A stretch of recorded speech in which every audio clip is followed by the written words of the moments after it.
Long टर्मला आपण काही इलेक्शनला 15-20 वर्षानंतर इलेक्शनला राहणार नाही आहेत. एव्हरी 5 वर्षाला एक इलेक्शन येत असते आणि त्या दृष्टिकोनातनं जेवढा शॉर्ट टर्ममध्ये मला जेवढं काम करून मला जेवढी प्रसिद्धी मिळवता येतील त्याच्याकडं आज का एक टोटल जे आपलं गव्हर्नमेंट असू दे किंवा काही इन्स्टिट्यूशन आम्ही सुद्धा इथे काम करत असताना काय विचार करतो लॉंग टर्मचा विचार आम्ही स्वतः सुद्धा करत नाहीये. कारण जे मला काय ह्या 5 वर्षात मला काय करायचं आहे एवढाच विचार असतो माझा. त्याच्या पुढचा फोकस असणारच नाहीये. आणि हा मूळ आमच्या जे चालवणारे लोक आहेत म्हणजे मी गाव चालवत असेल किंवा स्टेट गव्हर्नमेंट चालवत असेल त्यांचा view of looking to the people हा चेंज व्हायला पाहिजे की त्यांच्या बेसिक गरजा काय एक 10-15 वर्षानंतर काय गरजा येणार आहेत आणि त्याच्यासाठी आपण काय करायला पाहिजे याच्यासाठी आत्तापासून त्याचे इम्प्लिमेंटेशन करायला पाहिजे. कारण कसं होतं ते का करत नाहीत. आज तुम्ही एक स्टेप टाकणार आहे आज नुसतं तुम्ही पाया उभारणार आहे त्याच्या ते पूर्ण बिल्डिंग तर उभारणार नाहीत. इथं कसं आहे मतं ज्यावेळी बिल्डिंग उभारेल त्यावेळेस मिळणार आहे तुम्हाला. तर हा जो गॅप आहे थिंकिंग ऑफ गॅप आहे तो लोकांच्यातनं सुद्धा तयार होण्याची गरज आहे. नगराच्या दीर्घकालीन भविष्यामध्ये म्हणजे ज्याला आपण लॉंग टर्म फ्युचर म्हणतो त्यात तुम्ही मुख्याधिकारी म्हणून किती रस घेऊ शकता? नाही, मुळात कसं होतं फार लाँग टर्म योजनेसाठी आपल्याला तेवढा वेळ कमी पडतो. परंतु जास्त काळ राहिल्यानंतर थोडे रिलेशन्स डेव्हलप होतात. मग इलिगल गोष्टी करण्यासाठी प्रवृत्त केलं जातं किंवा होतात. त्यामुळं 3 वर्ष हा पिरियड निश्चित शासनाने चांगला कायम केलेला आहे. परंतु नंतरच्या येणाऱ्या व्यक्तीनं तो कंटिन्यू डेव्हलपमेंटचा स्पीड राहिला पाहिजे अशा दृष्टीनं विचार केला पाहिजे.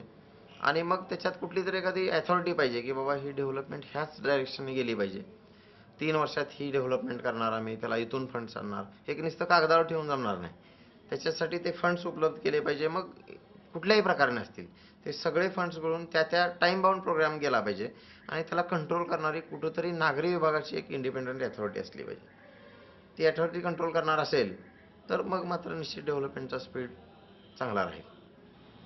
तुमच्या अनुभवात आता तुम्ही इतकी वर्ष आहात नगरपालिकेत तर लांब पल्ल्याचा विचार करून नियोजन केलं जातं का?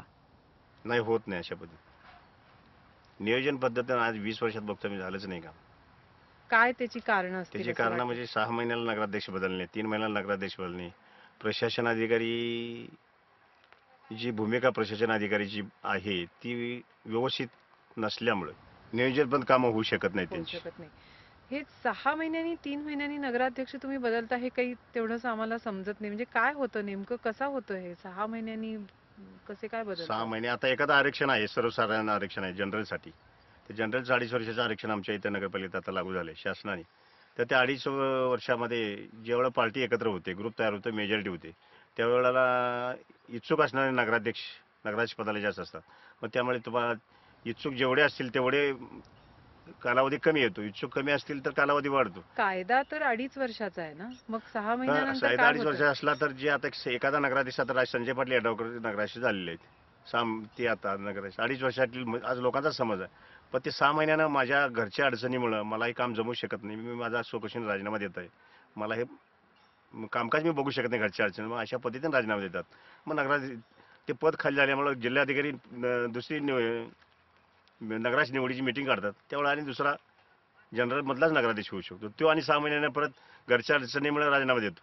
अशी त्याला पळवाट काढलेली आहे. ही पद्धत थोडीशी त्या चुकीची पद्धत आम्हालाही वाढते. पण त्याला आता पदाला इच्छुक असणारे लोक जास्त असल्यामुळे आम्ही त्याला काय करू शकत. आजची सभा ही संपली अशी जाहीर करतो.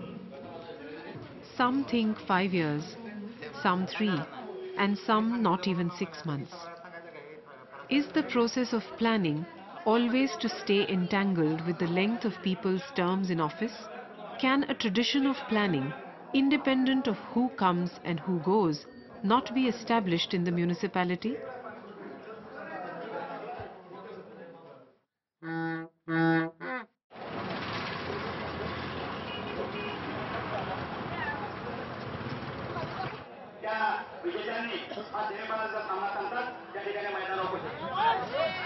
The 37th National Shooting Ball Competition is on in Jaisinghpur. Every year, around the 26th of January, several teams from all over the country descend upon Jaisinghpur for the event. It is organized by the Jaisinghpur municipality with help from local entrepreneurs, donors and the people. For 3 days, The entire town revolves around this event.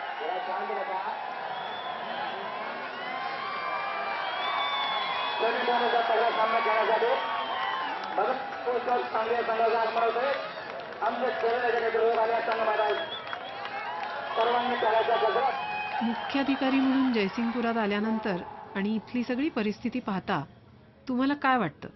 Jaysingpur व त्यासारख्या इतर शहरांचं भविष्य कसं दिसतं तुम्हाला?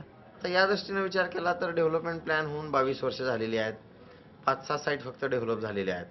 म्हणजे 20 वर्षाचा plan नगररचना विभागानं केला. त्याच्यात 60-70 आरक्षण आहेत. त्यातली जर 4-5 आरक्षण आपण 20 वर्षात 22 वर्षात डेव्हलप करू शकत असेल फक्त, तर ह्याच्यावरनं आपण कुठं चाललोय आपल्याला लक्षात आलं पाहिजे. वेगळ्या दृष्टीने जर डेव्हलपमेंट मिळायला लागली, सोयीसुविधा मिळायला लागल्या तर बरं राहील. पण त्या दृष्टीनं काही प्रयत्न तसे झालेले दिसून येत नाहीत. विकास आराखडा जेव्हा तुम्हाला दिला जातो तर तो राबवण्यामध्ये तुम्हाला काही अडचणी अडथळे येतात का?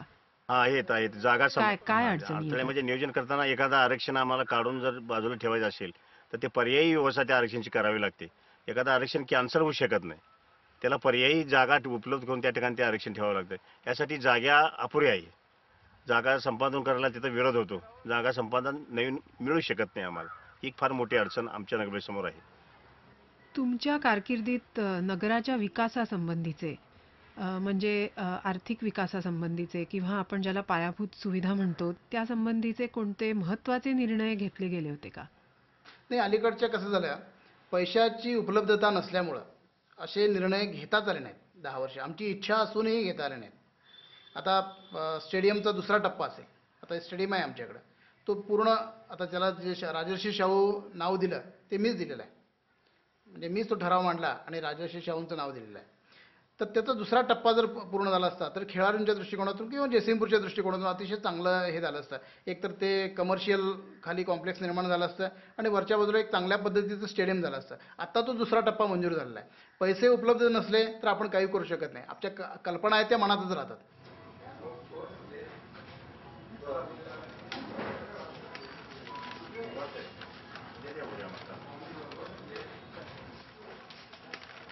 When the town planning department of the state draws up a development plan, are councillors as local representatives invited to participate in the process, or is the plan merely handed down to them? How empowered is the planning committee of the municipality to even implement the plan? कशाचं नियोजन आमच्या कमिटीकडे आहे ह्याचंच आम्हाला अजून समजलेलं नाही आहे.